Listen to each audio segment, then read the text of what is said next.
Hello and welcome to this session about dealing with the why don't you just adopt question. My name is Nikki Fletcher. And I'm Andrew Fletcher. And we are the founders of the Childless Not by Choice magazine. And the We Are Worthy Summit. So in this session we're going to be looking at the why don't you just adopt question or insensitive comments. So let's think about first some of the scenarios when you may be confronted by these types of insensitive comments or questions. Questions by immediate family and friends. You could be nabbed at a social gathering. Such as birthdays, christenings, weddings, you name it. You could be asked by random strangers. At networking events and such like. And then finally, there is the situation with the internet and social media. You could be replied to an article about adoption.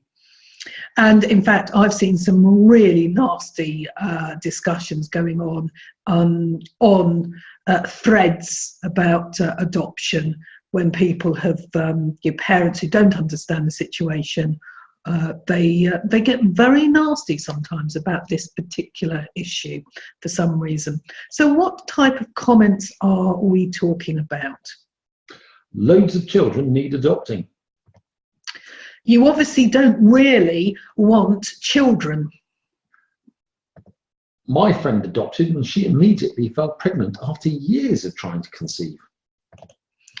You're being selfish because you are depriving a vulnerable child the chance of a loving and safe home. I don't know what the fuss is about. The adoption process is so easy. So why isn't this acceptable? What makes them the expert? After all, it's us who are childless or infertile. What is right for one person is not necessarily right for someone else.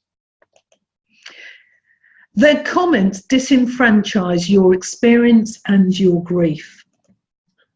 It shows ignorance about the emotional and physical strain that your situation has caused. It also shows ignorance about what the adoption process actually involves. What I'd like to do now is explain to you a process I call ideal world responses. What are they? Well, one ideal world response is the response that you would like to say when you are faced with some of these comments or questions. If you were feeling incredibly brave, incredibly strong, had all of the facts and figures, if you like, at your fingertips, so you could really articulate what you believe and why the comment is not appropriate, why the person who is talking has got their facts wrong, etc. When do you create them?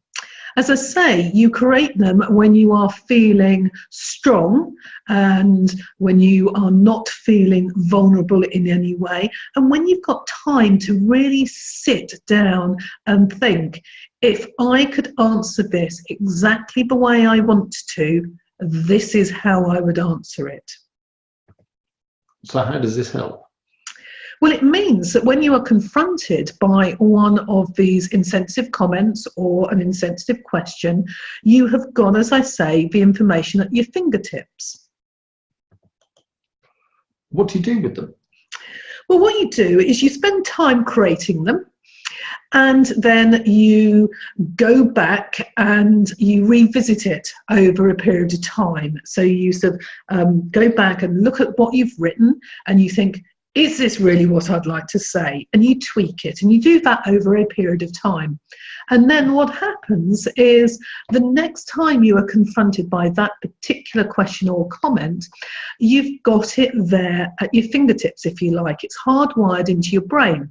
And rather than stumbling over what to say or feeling embarrassed or really upset about it, you're feeling empowered because you know how you want to respond. So do you have an example of the whole process? Well, yes. Unfortunately, it's not about the adoption question. However, it is a situation that happened personally to me. Now, we have got, I'm going to call them a friend. I don't think I would call them that anymore. But this particular woman had known us for many years. She had known the struggles that we were having trying to conceive. She knew about my surgeries. She knew we'd had a failed cycle of IVF. And she knew that we had desperately wanted children. And on a number of occasions, she had said very insensitive comments to me and to Andrew. And on one particular occasion, in a group of people that we also knew, she said to me, I wish I'd never had my children. They're an absolute nightmare. Nikki, you are so lucky you have your dogs. And I was physically shaking by the time she'd finished. I didn't know what to say. I couldn't reply because I didn't know how to. I almost threw my glass of wine in her face, but I didn't. I restrained myself. And I sort of indicated to Andrew that we needed to leave as quickly as possible. I managed to get to the car, broke into tears and cried for, I think, probably days. I was so upset about it. We then hardly saw her, but we did actually go to a party she was hosting back in December. And I was worried that she may well sort of say something insensitive again, because historically she has done that in the past. So in preparation, I decided to prepare my ideal world response to something, because Andrew and I had just launched the magazine and we were very excited about it, and we were basically telling everybody that we could that we had just launched the world's first magazine for the childless not by choice community. And I knew that if this particular woman asked what we were doing, I would tell her. So we went along to the party. She did come and find me after about half an hour. Said, haven't seen you and Andrew for ages. How are you doing? I said, oh, we're really busy because we've just launched the Childless Not by Choice magazine. And she sort of looked at me for a moment, a little bit puzzled, and said, is there really a need for that? I wouldn't have thought there was much of a need. After all, children aren't all they are. At that point, I put up my hand and I stopped her. And I looked her straight in the eyes and I said very clearly and firmly, please do not even go there. That is not an appropriate comment, and that would be very upsetting to me because you know my situation. She looked a bit shocked for a second and then she sort of mumbled, I suppose you're right, I'd better not mention it. And I think she then had a sip of her drink and went off to go and talk to her other guests. And I have to say I was shaking a little tiny bit after she left, but I was so pleased that I had done that because I no longer regretted that I wasn't calling her out about her insensitive comments. It empowered me, and I knew that she would never have the hold over me or the power to hurt me again. So as I say, it's not about the adoption question. However, I hope that that has given you a little indication of why preparing these ideal world responses in advance can be so helpful. So let's go back and have a look at some of those questions or comments that we mentioned earlier. And Andrew and I will discuss and share with you some of our thoughts on how you might respond to them or how we might respond to them. Loads of children need adopting. Well, I suppose within the world, yes, there are lots of children that need adopting. However, there have been certain things which have mucked that up. Certainly in the Western world, there are less children that need adopting than there used to be.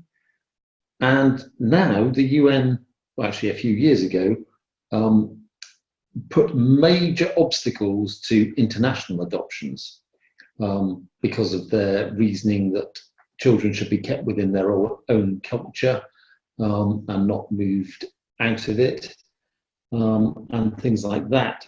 and that's made that quite difficult.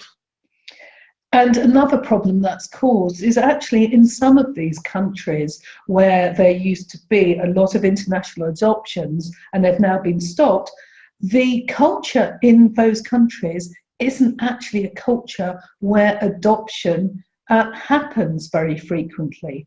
So you now have children who could be adopted internationally, not being adopted because of the UN resolutions, and they are now in orphanages and other institutions, which I think is really sad. The other point is that quite often now when children are available for adoption, they could be older children. They may be children who have been in the system. I hate that phrase, but I couldn't think of another word for it. But they've been in the system for a long period of time. They could be children who have got some serious mental or physical issues. Now, what I'm not saying here is that we all want to adopt a perfect baby, not saying that at all. However, we do have to acknowledge that a lot of the children who are needing adopting have got some serious challenges, and we'll come on to why that is a problem for adoptive parents a little bit later on. You obviously don't really want children. Well, I think the illustration here really says it all. I mean, what a silly and offensive comment to make. How on earth do they know what we feel? They don't at all. To illustrate the point, Andrew and I are going to share a little bit about why we personally chose not to adopt. It's my fault. I had a child by my first wife who would now be nearly 30. Unfortunately, he was quite severely handicapped, and I left the army the first time and looked after him as his primary carer for the last 5 years of his life until he eventually died. Now, when we looked at adoption, because I'd had experience of looking after a quite severely handicapped child, we were informed that that is the only option for an adoption would be a severely handicapped child. It may sound a little bit selfish of me, but having been through it once, I didn't particularly want to do it again. Well, I've got the t-shirt, started in the video, and I've had my 15 minutes of fame on it, and I don't want to do it again. Just to add a little tiny bit to that information, Angus was 7 when he died, and he died 22 years ago. This month. And when Andrew says that he was quite severely handicapped, that I think is probably a little bit of an understatement.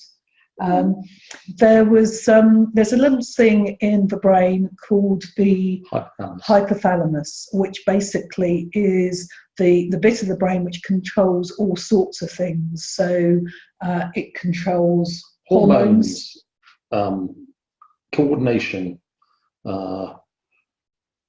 sleep patterns, speech, you name it. Think of anything that the body does naturally, it controls it. So Angus was technically blind.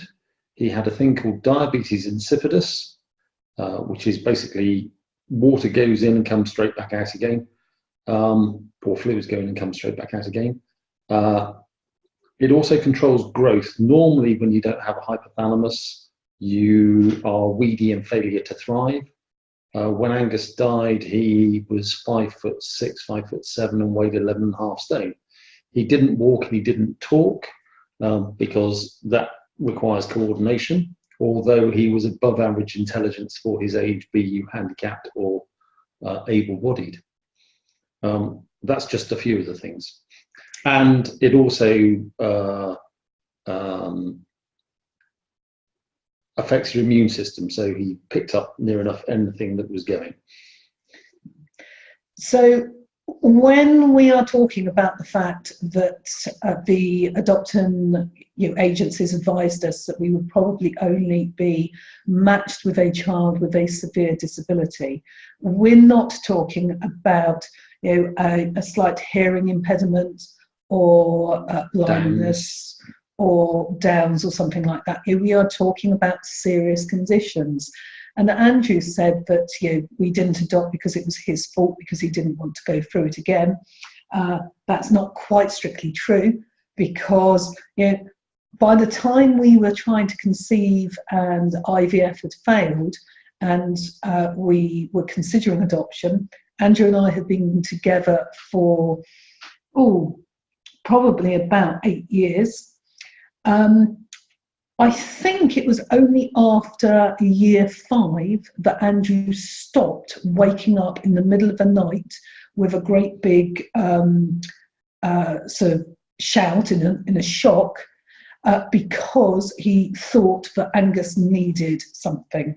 It was. I think it started to get better after 3 years, and it had almost totally finished after 5 years. But that gives an indication about what Andrew had been through. And I didn't want to put him through that again. It wasn't fair of me to do that. So that's why we didn't adopt. And I think probably if anybody had ever said to us that because we didn't want to adopt, you obviously didn't want children, I would have funked them. Now, I'm not a violent person, but in that situation, I think I could have been tempted towards physical violence, because that is so offensive, I think. Moving on. My friend adopted and immediately fell pregnant after years of trying to conceive. Well, first of all, I'm really pleased for your friend. Lucky her, because it doesn't happen that often. Miracle babies are called miracle babies because they are miracles. It just doesn't happen. And also, in what world do you think that sort of comment is going to be supportive, helpful, inspiring? You just please don't say something like that to us. You're selfish, or you're being selfish because you are depriving a vulnerable child the chance of having a loving and safe home.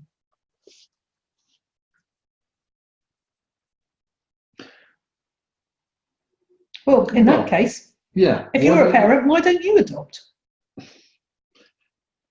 Yeah, they don't understand the stresses that we have been put under by attempting to become pregnant, and we're not. In some ways, they are a damn sight better equipped than we are to provide said loving and safe home, because they've had the experience.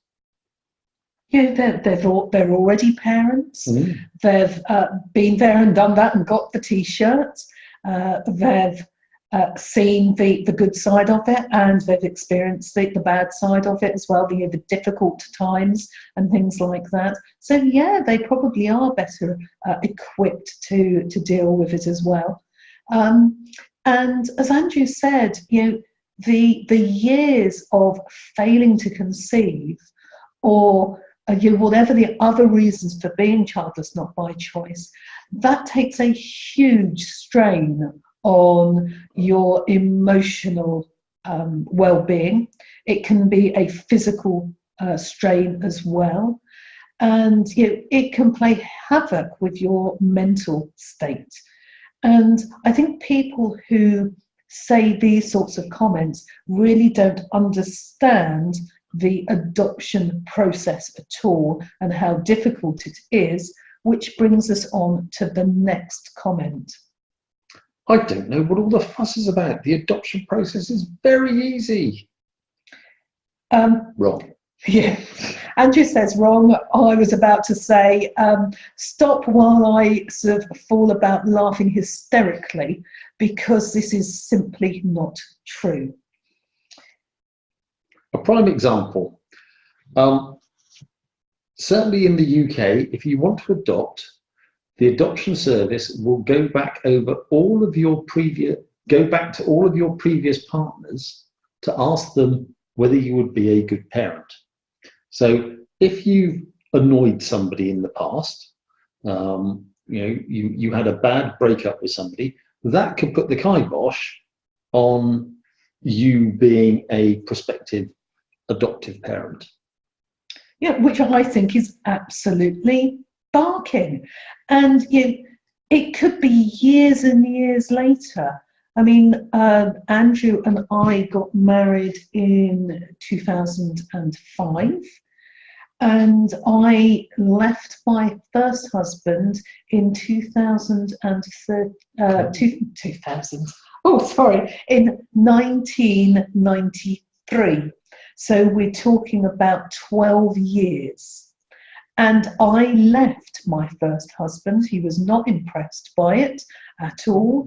At first, he thought that I was having an affair. And when I told him that I wasn't, and he realised that I was leaving him because I couldn't bear living with him, he was absolutely devastated by it. He couldn't get his head around that at all. And I can fully imagine that if he was still feeling bitter about that, if somebody went to him and said, I want to talk to you about your first wife because she wants to adopt a child, he could do all sorts of damage. And I wouldn't be any the wiser. I wouldn't have any comeback either. So, yeah, that one is, that's really bad, actually. And I doubt many people appreciate that. Another thing is that if you are a smoker, no chance. Game over. Game over. They also have not necessarily trick questions, but there is no right answer to them, and it is the opinion of the person asking what they think. And one of those is the university question. Would you want your child to go to university? Which actually is a fairly simple question. I think most people would say, yeah, if they're able to, why not? That's not necessarily the right answer, because that could be considered elitist, especially if they said, would you want them to go to, in the UK example, Oxford or Cambridge, or if you're in the US, say Harvard, Stanford, MIT, etc. And if you said yes, that is the wrong answer, because they are the top universities. So you are definitely being elitist, and that is the wrong answer, which is strange. Yet, if you were to answer no, or I wouldn't be that bothered, perhaps you could be accused of not wanting the best for your adopted child, not wanting the child to fulfill its full potential, etc. So you're really stuck on that one. And a similar one is about culture. Would you consider adopting a child that comes from a different culture or ethnic background to you? If you say yes, apparently that is wrong, because the theory that children should be placed with families from the same ethnic background. And yeah, I can see that would actually be better for the child, because of sort of, the cultural influences, etc. However, if those cultures don't have, if that group of society doesn't have a culture of adoption, then are these children just supposed to be left and not be placed in loving homes? It doesn't seem to make sense at all to me. And what frustrates me about this sort of aspect of the process is that it's asked in a closed question, a yes or no form of question, rather than asking in a more open way, which explores how you would deal with situations. So the adoption question could be asked or dealt with, sorry, not the adoption question, the university question could be dealt with by saying, first of all, would you like your child to go to university? And you explain that. You say yes if they want to. Yes, I'll be thrilled. And then a follow-up question of how would you deal with it if your child wanted to go to university, however, they didn't get the grades? And actually start investigating whether somebody has got the parenting skills instead. And that does sort of infuriate me a little bit, that the questions are often sort of posed as closed questions. Certainly, we've heard, and there is some evidence that certainly in parts of North America, adopted children can be taken back by their biological parents and their families. And their families, not necessarily just the parents, but the biological extended family, up to 2 years after the child has been adopted, which is absolutely barking.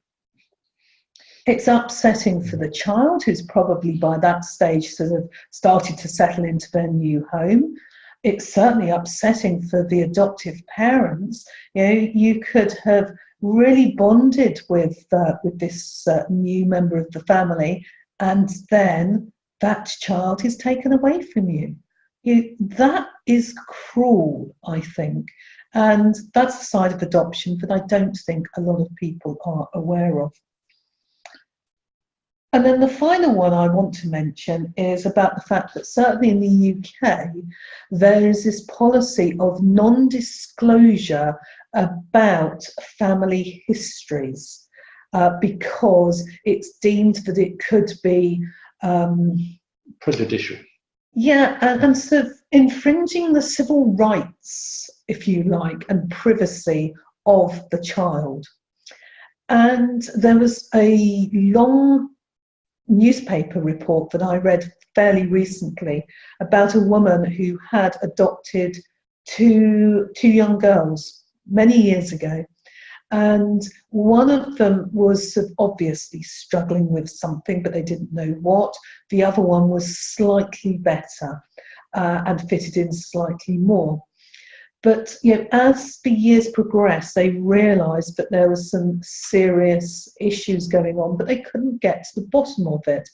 And they had been given no information about what could be causing this. So that they were basically trying to do this with a blindfold on. And it eventually turned out that the two girls came from a family which had a long history of mental health issues. And it was so severe that one of the girls actually ended up committing suicide. And I know that the children have to be protected, but what I can't understand is that if you want to protect the child, then surely you would give the adoptive parents at least some indication that there might be an issue. Not going into details initially, perhaps, but at least saying, if you see any signs of X, Y, and Z, then come back and let us know, and we can help you find the right support. And if that was done to absolutely everybody, then the adoptive parents won't sort of go, oh, there's obviously some kind of problem with our particular child we've adopted, because they know that everybody is given that information. But they've then got the some sort of awareness of what to do properly if there's a problem. And I think in this particular case, they actually went back to the adoption agency and said, we think that something is wrong, can you help us? And even at that point, the adoption agency didn't give them the information that they needed so that the child could get the medical, professional medical help that they needed. And that to me doesn't sit right or sit well with a policy of doing what is in the best interest of the child. So we've now covered all of the examples we're going to go through in this particular session. Before we stop, I just want to talk to you for a moment or two about the primeval brain, whether it is a friend or foe. Andrew, can you just explain a little bit about what I mean about the primeval brain? The primeval brain is literally what it says, the primeval brain, which is the thing that tells you whether you're going to thump somebody, whether you're going to run from them, or whether you're going to freeze and look like a startled rabbit, is basically what the primeval brain does. It's the oldest part of our brain. It's the part of the brain which developed to help us to either stand up and fight the oncoming bear or lion, or whether we were going to stand still and hope that it wouldn't see us, or whether we were going to run for our lives. And it's called the amygdala. And unfortunately, as the millennia has passed, the brain, the amygdala, hasn't evolved as quickly as other parts of the brain perhaps have, and it's no longer as relevant in today's world. I mean, there are some times when we need the primeval brain to kick in and help us instantly decide whether we respond with fight, flight, or freeze. However, that doesn't happen very often. And what tends to happen now is that the primeval brain can be a bit overprotective. It senses that there might be danger and it kicks in, when in fact it probably shouldn't kick in.